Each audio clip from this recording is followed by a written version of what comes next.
Students, इस video में हम करने वाले हैं in text questions of chapter structure of atom. तो सबसे पहले आपका पुरानी बुक का पेज 47 है और नई बुक का पेज 39 की इन टेक्स्ट क्वेश्चन है, दो कर रहे हैं। What are canal rays? First question, canal rays क्या होती है? They are also known as anode rays. Canal rays are also known as anode rays क्योंकि वो एनोड से निकलती हैं टूवर्ड्स कैथोड जाती हैं। किसी गैस डिस्चार्ज में, किसी गैस ट्यूब में अगर हम इसको यहाँ पर सपोज इधर एनोड, ये एनोड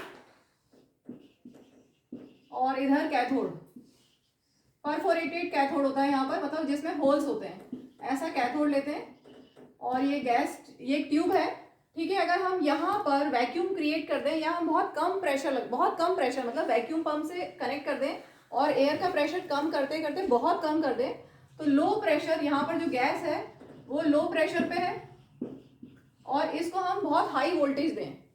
तो यही लिखा है हमने, जब हम किसी गैस को लो प्रेशर देंगे और हाई वोल्टेज देंगे, लो प्रेशर और हाई वोल्टेज देंगे, तो क्या देखेंगे कि एनोड से कुछ डिस्चार्ज हो रहा है, कुछ बीम ऑफ रेज निकल रही है और वो कैथोड की तरफ जा रही है। तो वो जो एनोड से जो रेज निकल रही है towards cathode, these are known as anode rays और कैनाल रेज। कैसी होती है ये? The beam of positively charge rays, ये है positively charge rays and which travel in a direction away from cathode, cathode से दूर, towards एनोड से दूर, away from anode towards cathode, when a gas taken in discharge tube is subjected to the action of high voltage under low pressure।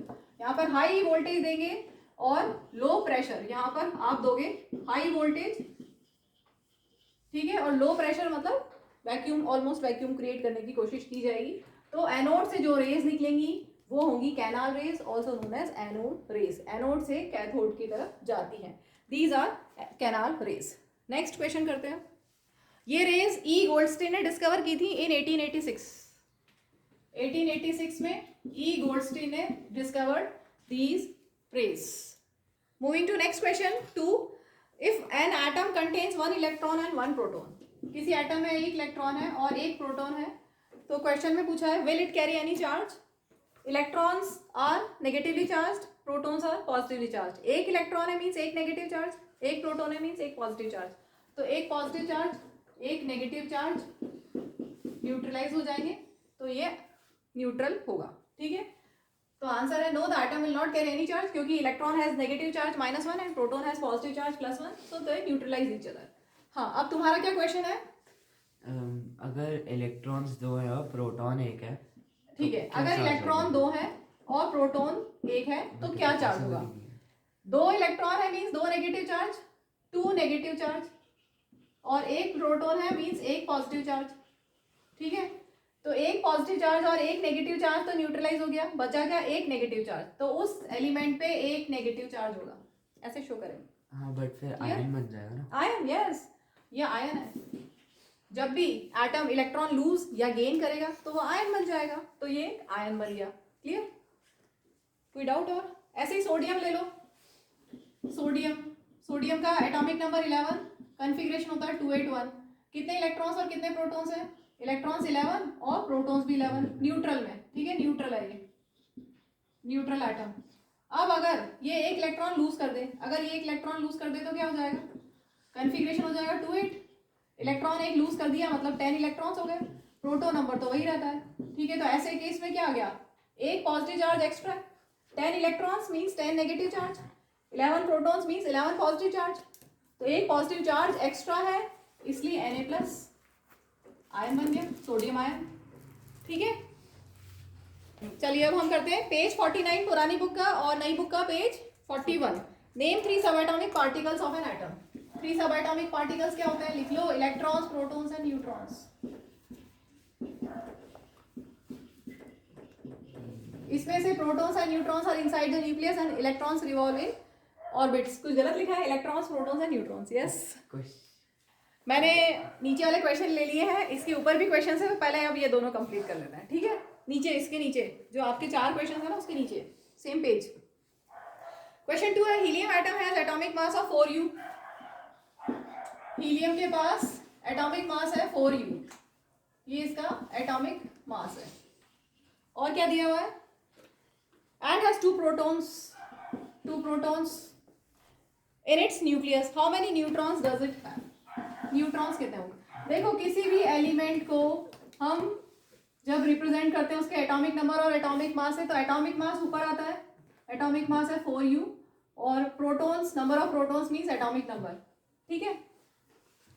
किसी भी element, अगर एक general element है x, तो उसका एटॉमिक मास ऊपर और एटॉमिक नंबर नीचे। Atomic mass is represented by a and atomic number is represented by z, ठीक है। तो आपके पास यहाँ पर है a इज 4, z इज 2, और आपको पूछा है number of neutrons. Number of neutrons कैसे निकालते हैं? a minus z, 4 minus 2 that is 2। चलिए अब जो छूट गया था इसी पेज में ऊपर वाले 4 इन टेक्स्ट क्वेश्चंस कर लेते हैं। सबसे पहले on the basis of Thomson's model of an atom explain how the atom is neutral as a whole. तो थॉमसन्स मॉडल ही आपको लिखना है। थॉमसन मॉडल, थॉमसन के अकॉर्डिंगली क्या था? An atom consist of positively charge sphere, ये positively charge sphere, और इसमें इलेक्ट्रॉन्स एम्बेडेड हैं। Electrons are embedded in this positively charge sphere just like seeds in watermelon. जो रेड एडिबल पार्ट है watermelon का, जो रेड एडिबल पार्ट है वो तो मान लो कि पॉजिटिवली चार्ज स्फीयर है, और जो वाटरमेलन है वो कैसे है? इलेक्ट्रॉन्स जैसे, ठीक है। तो थॉमसन ने क्या बताया कि जो एटम है वो पॉजिटिवली चार्ज स्फीयर है जिसमें इलेक्ट्रॉन्स एम्बेडेड हैं।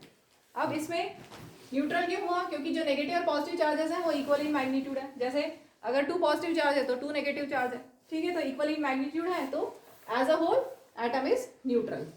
Next question, on the basis of Rutherford's model of atom which subatomic particle is present? Rutherford model के हिसाब से कौन सा सबएटॉमिक पार्टिकल था न्यूक्लियस में? कौन सा था? प्रोटॉन, ठीक है। उस टाइम तक न्यूट्रॉन्स डिस्कवर नहीं हुए थे। न्यूट्रॉन बाद में जेम्स चैडविक ने डिस्कवर किए थे। इस टाइम तक जब तक प्रोटॉन डिस्कवर हुए थे तब तक न्यूट्रॉन्स डिस्कवर नहीं हुए थे। तो उस टाइम पे सिर्फ बोला गया कि न्यूक्लियस के अंदर प्रोटॉन्स है। इसके बाद है draw sketch of Bohr's model of an atom with 3 shells. 3 shells के साथ स्केच करना है। ये न्यूक्लियस, एक शेल, सेकेंड शेल और थर्ड शेल, ठीक है। ये हो गई फर्स्ट शेल, सेकेंड शेल,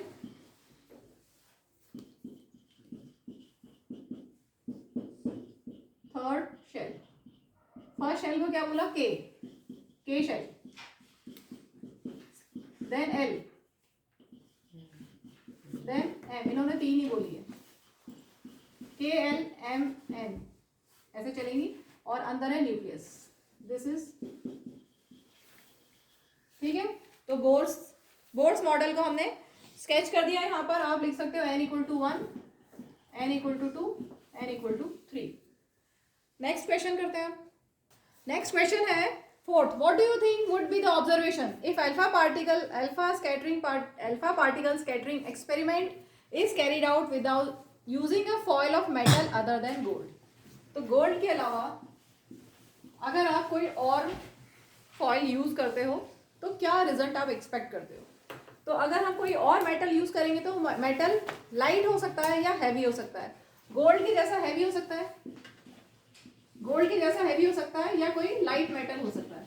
तो अगर हैवी मेटल हम यूज करते हैं, गोल्ड के जैसा कोई हैवी मेटल यूज करते हैं, तो जैसे गोल्ड के रिजल्ट मिले, गोल्ड से जो हमें रिजल्ट मिले वैसे ही रिजल्ट हमें दूसरे हैवी मेटल से भी मिल जाएंगे, ठीक है। तो स्टार्टिंग का यही लिखा है, on using the foil of heavy metal like gold, जैसे प्लेटिनम या silver, observation will be same, ठीक है। तो हैवी मेटल से ऑब्जर्वेशन वैसी ही रहेगी जैसी हमें गोल्ड से मिली थी कि most of the alpha particles straight चले गए थे without any deviation, only few of them got deflected, ठीक है। अब अगर हम मेटल, कोई लाइट मेटल ले लें जैसे सोडियम या पोटेशियम, कोई लाइट मेटल ले लें तो क्या होगा? आपकी जो यहाँ पर गोल्ड, जहाँ यहाँ जो एटम्स थे वो हमने लाइट एलिमेंट के ले लिए हैं, और हमने यहाँ पर अल्फा पार्टिकल सेंड किए, तो क्या होगा? अल्फा पार्टिकल अगर सेंड किया तो क्या होगा? लाइट मेटल अगर लिया है तो जो अल्फा पार्टिकल्स हैं वे पुश द न्यूक्लियस असाइड। हो सकता है कि ये न्यूक्लियस को धक्का दे दें क्योंकि ये इनका मास ज़्यादा है और ये मेटल, लाइट मेटल हमने लिए हैं, ठीक है। तो हो सकता है कि ये न्यूक्लियस को ही पुश कर दें and may not be deflected. Nucleus को ही पुश कर देंगे तो ये डिफ्लेक्शन तो होगा ही नहीं, ठीक है। क्लियर? चलो अब हम बढ़ते हैं आगे। नेक्स्ट पेज नंबर है 50 पुरानी बुक का। नई बुक का क्या है? 42। नई बुक का page 42। Question 1, right the distribution of electrons in carbon and sodium atoms. Carbon और सोडियम का आपको डिस्ट्रीब्यूशन ऑफ इलेक्ट्रॉन्स लिखना है, मीन्स इलेक्ट्रॉनिक कन्फिगरेशन लिखना है, KLM शेल्स। KLM शेल्स में हम डिस्ट्रीब्यूशन ऑफ इलेक्ट्रॉन्स लिखने वाले हैं। अब आपको 2n स्क्वायर रूल पता है। 2n स्क्वायर रूल से अगर फर्स्ट शेल है n equal to 1, first shell है तो कितने मैक्सिमम इलेक्ट्रॉन्स आ सकते हैं? 2 इंटू 1 स्क्वायर दैट इज 2।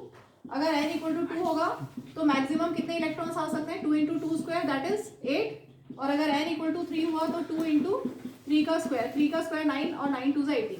तो फर्स्ट शेल की maximum holding capacity 2, second shell की मैक्सिमम कैपेसिटी 8 और थर्ड की 18। ठीक है। अब कार्बन का एटॉमिक नंबर 6, सोडियम के 11। एटॉमिक नंबर याद कर लेना लाइन से, फर्स्ट 20 एलिमेंट्स याद कर लो तो एटॉमिक नंबर याद हो गए। ठीक है। कार्बन का एटॉमिक नंबर 6 है। फर्स्ट शेल में कितने इलेक्ट्रॉन्स आ सकते हैं? 2 से ज्यादा नहीं आ सकते, 2 बचे कितने? 4। तो ये हो गया electronic configuration of carbon. Next sodium. Sodium का एटॉमिक नंबर 11। फर्स्ट शेल में कितने इलेक्ट्रॉन्स आ सकते हैं? 2, उससे ज्यादा नहीं आ सकते। सेकंड में कितने आ सकते हैं? 8।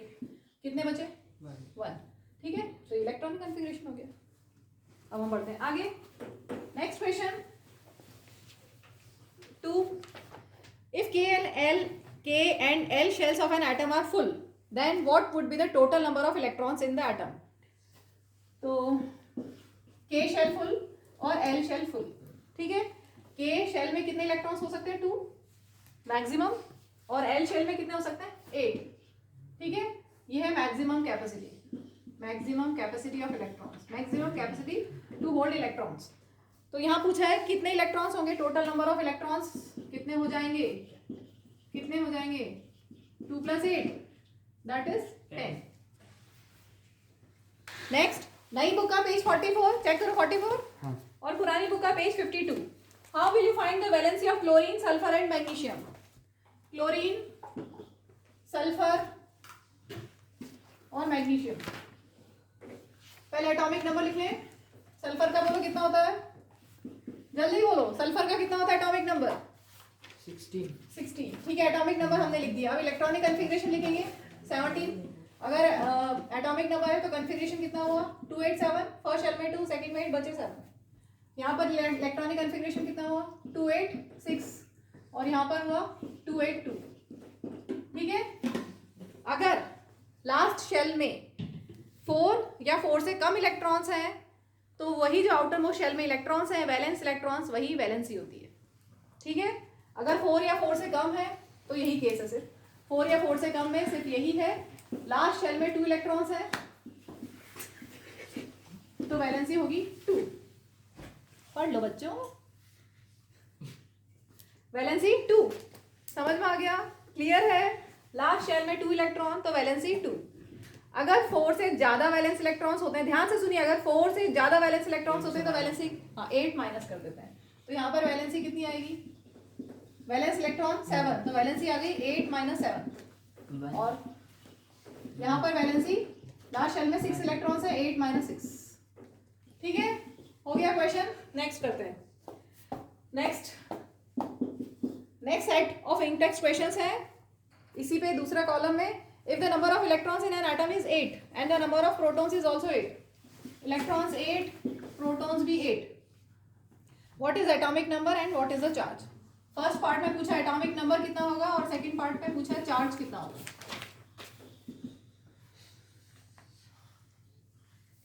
ठीक है। एटॉमिक नंबर कितना होता है? जितने नंबर ऑफ प्रोटॉन्स हो। और चार्ज कितना होगा? जितने इलेक्ट्रॉन्स है उतने ही प्रोटॉन्स है, जितना नेगेटिव चार्ज है उतना ही पॉजिटिव चार्ज है। 8 नेगेटिव चार्ज और 8 पॉजिटिव चार्ज, तो चार्ज कितना हो गया? 0, न्यूट्रल है। ठीक है। चार्ज 0। इसके बाद question 2, with the help of table this find out the number of mass number of oxygen and sulphur. Mass number हमें फाइंड करना है of oxygen and sulphur. Mass number कैसे निकालते हैं? मास नंबर होता है ए, और ए कैसे निकालते हैं? जितना प्रोटॉन्स और न्यूट्रॉन्स को ऐड कर दो। प्रोटॉन्स और न्यूट्रॉन्स को ऐड कर दो तो ऑक्सीजन में, ऑक्सीजन का मास कितना होगा? मास नंबर, इसमें 8 प्रोटॉन्स होते हैं और 8 न्यूट्रॉन्स होते हैं, तो इसका मास हो गया 16U। सल्फर में 16 प्रोटॉन्स होते हैं और 16 न्यूट्रॉन्स होते हैं, तो इसका मास हो गया 32U। नेक्स्ट पेज 53 पुरानी बुक का 40, नई बुक का page 45। Question 1, for the symbol H, D and T tabulate 3 subatomic particles found in each of them। H, D और T को टेबुलेट के सबएटॉमिक पार्टिकल्स को हमें टेबल की फॉर्म में देना है, इलेक्ट्रॉन्स, प्रोटॉन्स और